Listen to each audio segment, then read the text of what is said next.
dan perkasa, megah dan berjaya. Yesus Tuhan, Yesus Tuhan, tempat perlindungan, gunung pertahanan. Yesus Tuhan, Yesus Tuhan, agung dan perkasa, megah dan berjaya. Yesus Tuhan, Yesus Tuhan, tempat perlindungan, gunung pertahanan. Katakan Yesus, Yesus Tuhan, Yesus Tuhan. Sorak nyatakan, Yesus kaulah Tuhan, Kau Raja pemenang.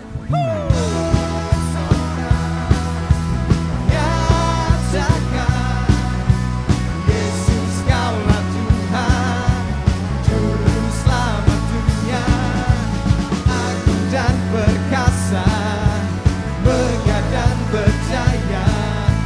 Yesus Tuhan, Yesus Tuhan, tempat perlindungan, gunung pertahanan. Yesus Tuhan, Yesus Tuhan. Haleluya.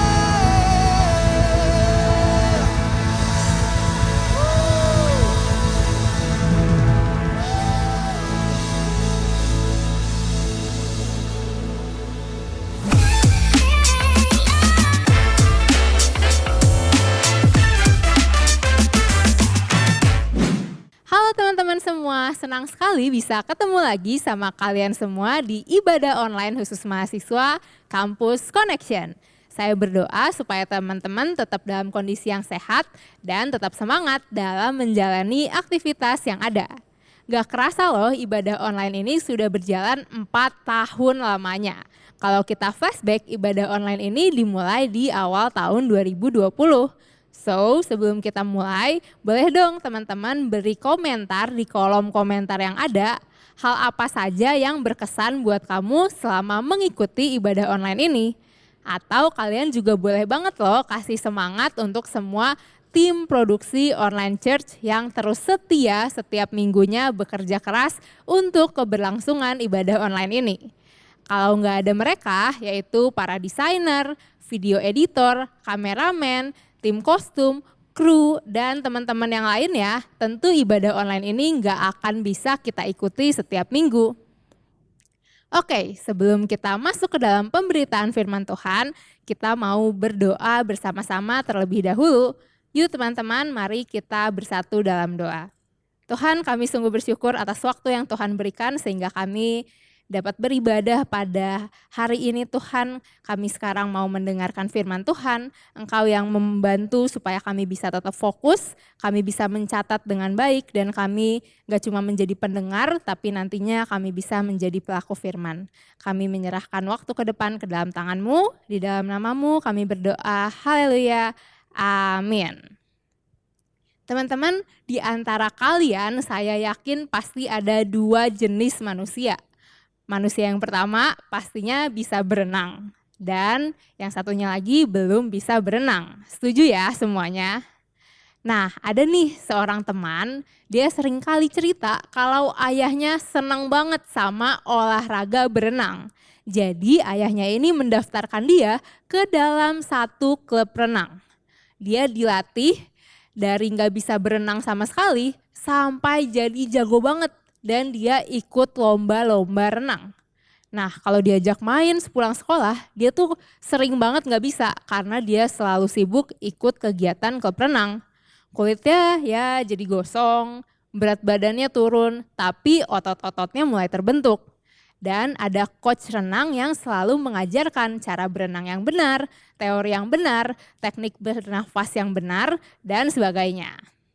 Sampai satu kali dia ngomong nih sama coachnya, coach, kenapa sih kita nggak langsung berenang aja gitu? Saya langsung berenang aja, nggak usah teori panjang-panjang.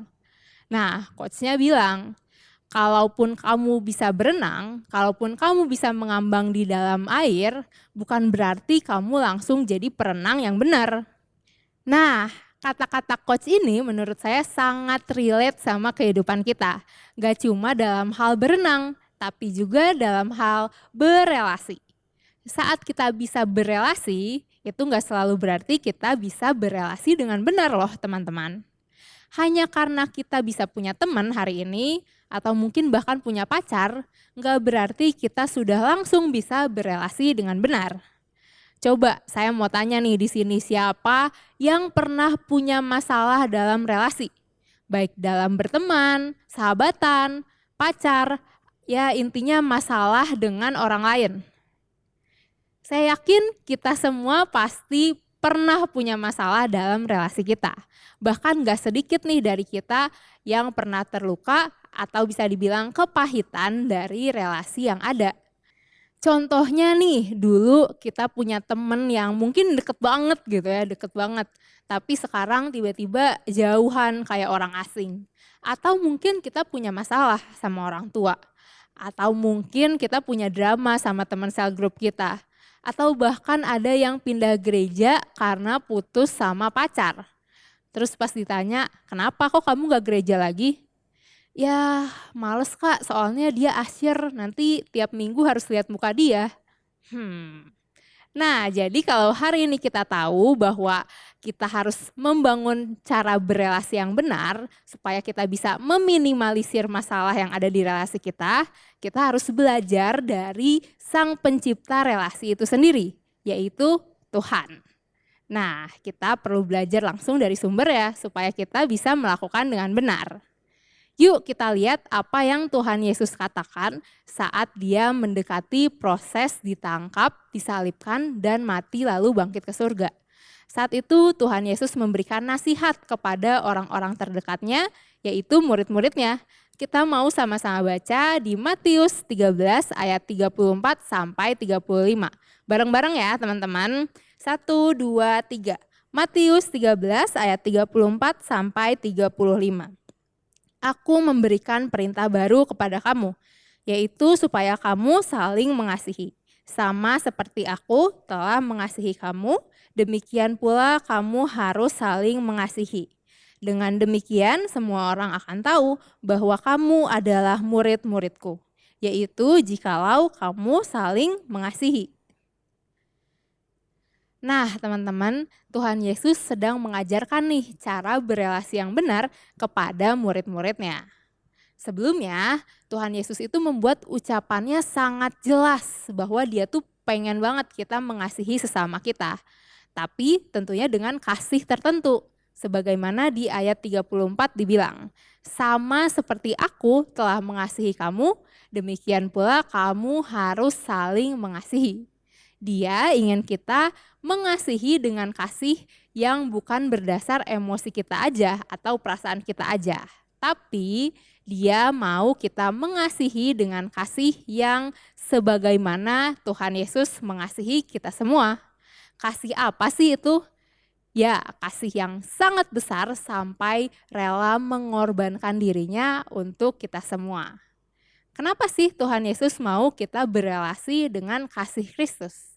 Ini penting banget nih guys, karena sebagaimana yang dibilang di ayat 35, yaitu dengan demikian semua orang akan tahu bahwa kamu adalah murid-muridku, yaitu jikalau kamu saling mengasihi. Jadi alasan Tuhan mau kita mengasihi dengan kasih Kristus adalah supaya kita bisa menunjukkan bukti kepada dunia bahwa kita ini adalah murid Kristus. Bahwa kita memancarkan kasih Allah. Mungkin dunia nggak mengerti tentang Alkitab. Dunia bahkan nggak kenal siapa sih Yesus itu. Tapi dunia harusnya bisa melihat Kristus dari kasih yang terpancar pada murid-muridnya. Sikap orang percaya dalam berelasi akan menjadi testimoni tentang kasih Kristus. So, penting banget buat kita terus belajar tentang relasi yang benar dan relasi yang sehat. Dan kita juga harus belajar bagaimana mengatasi konflik yang ada dalam relasi kita. Konflik dalam suatu relasi memang kadang tidak bisa kita hindari, baik dalam pertemanan di kampus, di gereja, teman satu pelayanan, teman main, pacar, ortu. Selama kita berelasi dengan orang lain, orang yang berbeda dengan kita, tentu pasti akan ada masalah yang bisa timbul. So, kalau terjadi konflik dalam relasi kita, apa nih yang harus kita lakukan? Nah, kita bisa baca di Matius 5 ayat 23 sampai 24. Kita mau baca bareng-bareng ya teman-teman. Kita baca bareng-bareng Matius 5 ayat 23 sampai 24. 1, 2, 3. Sebab itu, jika engkau mempersembahkan persembahanmu di atas mezbah dan engkau teringat akan sesuatu yang ada dalam hati saudaramu terhadap engkau, tinggalkanlah persembahanmu di depan mezbah itu dan pergilah berdamai dahulu dengan saudaramu. Lalu kembali untuk mempersembahkan persembahanmu itu.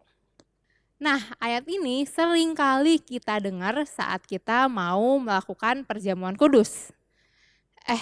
Tapi kita kan lagi ngomongin relasi ya. Kok tiba-tiba ngomongin persembahan sih? Ini kan lagi ngomongin penyelesaian konflik. Nah, jadi teman-teman sedikit konteks, di zaman Alkitab dulu, saat Tuhan Yesus mengucapkan kalimat ini nih, orang gak datang ke gereja seperti sekarang. Pada zaman itu, saat orang mau datang ke bait Allah, mereka akan membawa persembahan atau korban bakaran. Pada zaman itu pun bait Allah nggak berlokasi di tengah kota kayak sekarang gitu ya. Lokasinya bisa jadi sangat jauh, sehingga orang harus melakukan perjalanan yang panjang. Jadi pada zaman itu, untuk beribadah kepada Allah, orang harus datang ke bait Allah, menempuh jarak yang jauh dan membawa korban persembahan sebagai pengampunan dosa. Cukup sulit ya kalau dibandingkan dengan saat ini. Nah, tapi Tuhan Yesus pun yang mengetahui kesulitan tersebut tetap mengajarkan bahwa saat kita membawa persembahan kita ke bait Allah dan kita teringat suatu permasalahan yang belum terselesaikan dengan saudara, teman, atau kerabat, janganlah kita tetap memberikan persembahan, kata Tuhan Yesus, melainkan kembalilah, tempuhlah jarak yang jauh itu dan pergilah cari orang yang bermasalah dengan kamu itu dan berdamailah dengan dia. Nah, sekarang kita bisa bayangkan ya, kalau ada orang yang bermasalah pada zaman itu, terus dia berada di kota asal gitu ya, orang yang bermasalah dengan dia, dan dia harus menempuh perjalanan jauh untuk rekonsiliasi. Zaman dulu kan belum ada tuh SMS atau telepon, jadi ya nggak ada cara lain selain bertemu tatap muka, menempuh kembali perjalanan yang jauh. Jadi menurut Yesus, relasi yang baik dan penuh perdamaian itu merupakan hal yang sangat penting. Bahkan hati kita dalam berelasi pun akan menentukan persembahan yang kita sampaikan kepada Tuhan. Maksudnya Tuhan Yesus itu bukan berarti, kalau ada masalah ya udahlah nggak usah pergi ibadah. No, bukan itu ya teman-teman maksudnya. Maksud Yesus adalah saat kita mau berelasi dengan baik kepada Allah, kita pun harus memiliki relasi yang baik dengan sesama kita. Kalau sekilas mungkin kelihatannya nggak ada korelasinya ya antara beribadah dengan Tuhan dan berelasi dengan sesama. Tapi justru hal ini sangat berkaitan. Bagaimana relasi kita dengan orang-orang di sekitar kita berkaitan erat terhadap relasi kita dengan Tuhan. Dan Tuhan menganggap relasi kita dengan sesama itu sangat penting. So, gimana caranya supaya kita bisa tetap punya relasi yang baik? Gimana sih caranya kalau kita harus menyelesaikan konflik dalam relasi? Ada 3 prinsip yang bisa kita pelajari sama-sama. Prinsip yang pertama adalah segera menyelesaikan konflik. Kalau ada konflik dalam relasi kita, menyelesaikannya haruslah menjadi prioritas utama kita. Itulah yang Tuhan tekankan di Matius 5 ayat 24. Dikatakan supaya kita pergi berdamai terlebih dahulu. Menyelesaikan ya teman-teman, bukan menceritakan, menggosipkan, atau bahkan mendiamkan. Kadang kecenderungan kita sebagai manusia, kita mungkin suka merasa, males lah, kan bukan saya yang salah. Ingat ya guys, yang meminta maaf itu tidak harus selalu yang salah, tetapi siapa yang paling pertama mengerti. Dan kalau kita mau menjaga relasi yang baik, belajar menyelesaikannya walaupun itu mungkin bukan kesalahan kita. Atau nih kita tahu kita salah, tapi kita terhalang gengsi atau ego pribadi.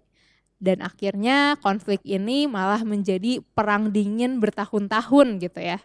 Nah biasanya suka terjadi pada wanita nih, suka jaim kalau misalnya disuruh minta maaf duluan gitu ya. Tapi saya percaya ya semua wanita yang mengikuti ibadah online ini, termasuk saya juga ya, tidak seperti itu. Amin, amin.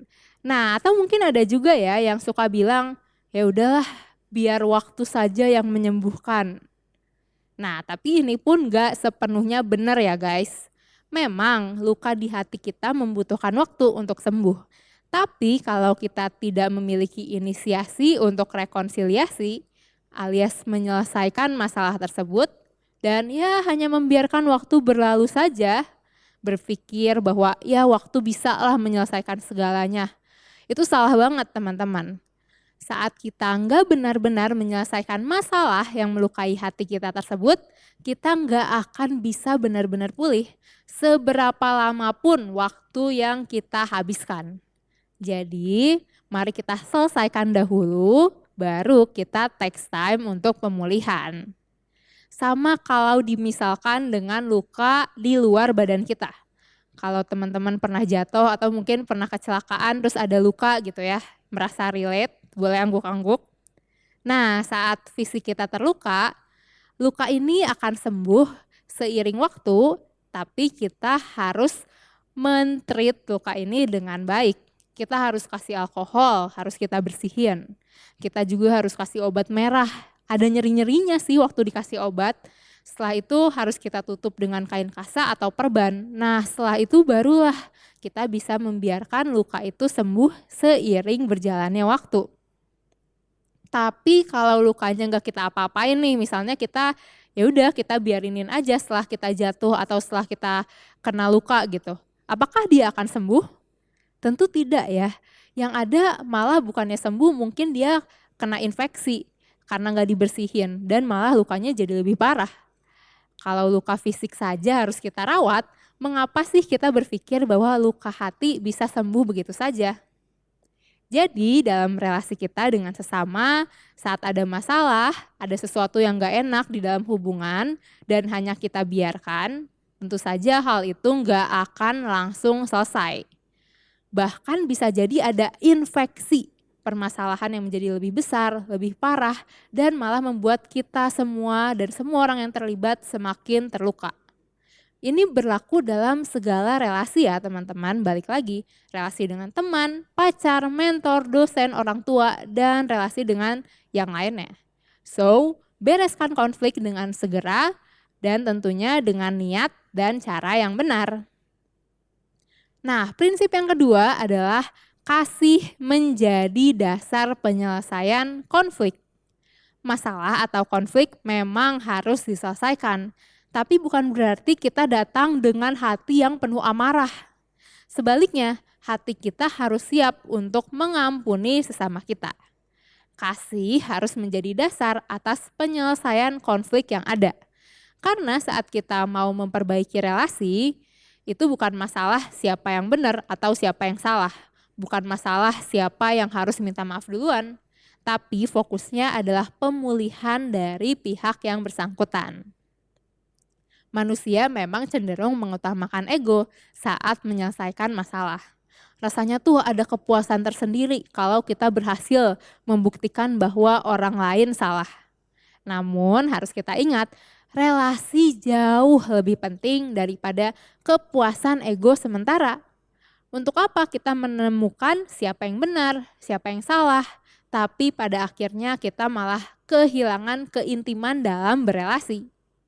So, kalau lagi panas banget gitu ya hatinya, jangan langsung buru-buru ketemu, jangan langsung ngobrol dan marah-marah. Tapi coba biarkan diri kita di dalam keheningan berdoa dulu sama Tuhan. Minta ketenangan, kita mengampuni dulu secara pribadi, barulah kita ngajak ngobrol dan ajak bicara yang bersangkutan dengan baik dan tenang. Nah, kita mau baca satu ayat selanjutnya, yaitu Amsal 15 ayat 1. Bisa baca bareng-bareng ya teman-teman. 1, 2, 3. Amsal 15 ayat 1. Jawaban yang lemah lembut meredakan kegeraman, tetapi perkataan yang pedas membangkitkan marah. Jadi firman Tuhan sendiri pun bilang bahwa cara kita berkomunikasi saat menyelesaikan konflik itu menjadi faktor penting, guys. Jangan sampai kita niatnya mau beresin masalah, malah tambah besar karena cara bicara kita kurang baik. Kata-kata kita saat berelasi, termasuk saat kita menyelesaikan konflik, harus didasarkan dengan kasih. Ingat, niatnya adalah untuk rekonsiliasi hubungan, bukan untuk pembuktian siapa yang benar dan siapa yang salah. So, sebelum membereskan masalah, cek dulu ya keadaan hati kita sendiri. Apa sih yang saya sebenarnya cari? Pembenarankah atau rekonsiliasi? Apakah saya masih emosi? Atau apakah tindakan saya benar berdasarkan kasih atau tidak? Dan ingat juga, Yesuslah yang menjadi dasar dari kasih kita, dari kita mengasihi orang tersebut. Karena itu kita nggak mungkin mengasihi orang lain tanpa kasih dari Kristus. Jadi tadi kita sudah membahas 2 prinsip ya teman-teman. Coba lihat lagi catatan teman-teman semua. 2 prinsip ini yang pertama adalah segera selesaikan konflik. Dan yang kedua, jadikan kasih sebagai dasar dari penyelesaian konflik. Nah, sekarang kita masuk ke prinsip yang ketiga. Prinsip yang ketiga adalah selesaikan secara pribadi. Jadi ini sifatnya lebih teknis ya teman-teman. Jadi saat kita menyelesaikan masalah, kita tentunya harus segera dan dengan kasih dan sebisa mungkin secara personal. Maksudnya adalah sebisa mungkin face to face gitu ya. Bukan DM to DM, WA to WA, IG to IG. Artinya kalau bisa ketemu langsung, jangan lewat chat. Dan bahkan sebisa mungkin jangan juga lewat call. Kenapa? Supaya masalahnya nggak menjadi tambah besar karena miskomunikasi atau salah persepsi. Karena kita tahu ya, chat itu kan nggak bernada guys. Dan kalaupun kita telepon, walaupun bernada, tapi masih bisa menimbulkan miskomunikasi yang lebih besar dibanding kalau kita ketemu langsung. Nah, kita mau buka ayat lagi nih, kita baca bareng-bareng lagi ya di Matius 18 ayat 15. Kita baca bareng-bareng Matius 18 ayat 15, 1, 2, 3. Apabila saudaramu berbuat dosa, tegurlah dia di bawah 4 mata. Jika ia mendengarkan nasihatmu, engkau telah mendapatkannya kembali. Jadi, firman Tuhan pun mengajarkan kita untuk menyelesaikan masalah secara personal. Jangan sampai kita bawa rombongan teman-teman kita untuk menyelesaikan masalah. Kalau masalahnya antar 2 orang, ya udah cukup diselesaikan oleh 2 orang. Gak usah sampai 1 RT gitu ya yang ikut campur. Sekarang tuh udah bukan zamannya lagi guys, mau tawuran atau labrak-labrakan. Kita semua adalah mahasiswa dan kita semua yang sudah bekerja juga tentunya pasti sudah cukup dewasa untuk bisa menyelesaikan masalah dengan baik.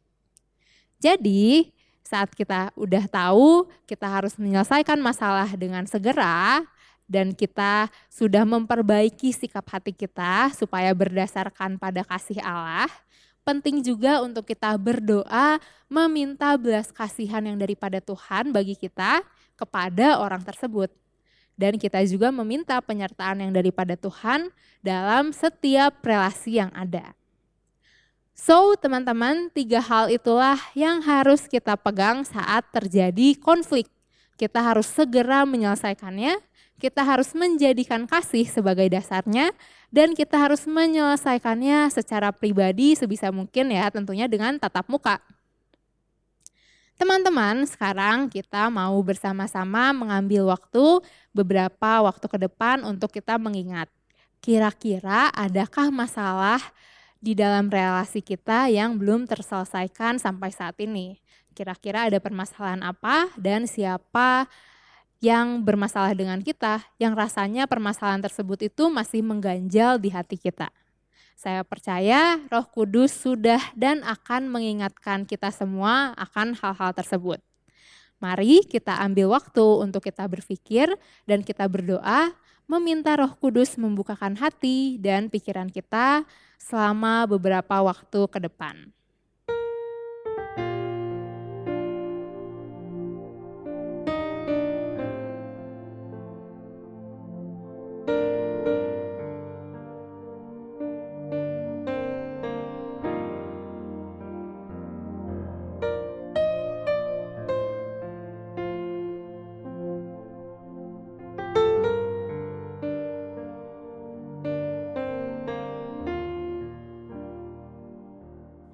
Thank you teman-teman atas kejujuran dan kerendahan hati teman-teman semua. Kalau kalian diingatkan akan beberapa orang dan beberapa permasalahan, silahkan hari ini teman-teman memutuskan langkah untuk rekonsiliasi. Teman-teman bisa berdoa terlebih dahulu, lalu bisa menghubungi yang bersangkutan untuk janji ketemu setelahnya. Jangan lupa diselesaikan dengan segera, dan jangan lupa berdasarkan kasih Kristus dan secara personal. Saya percaya kalau teman-teman mendengarkan firman Allah hari ini, itu bukanlah suatu kebetulan, tapi merupakan tanda untuk kita segera menyelesaikan permasalahan yang ada. Ingat teman-teman, dunia mungkin gak tahu Tuhan, tapi dunia bisa mengenal dan melihat Tuhan dan kasih-Nya lewat cara kita, anak-anaknya, berelasi dengan sekitar kita. Mari teman-teman kita sama-sama menutup ibadah hari ini dengan doa. Tuhan, thank you kalau kami bisa mendengar kembali kebenaran firman-Mu. Hari ini kami memohon ampun kalau di saat kami berelasi dengan orang lain, masih ada kami yang hanya mementingkan diri kami, masih ada kami yang belum memperlihatkan kasih Kristus.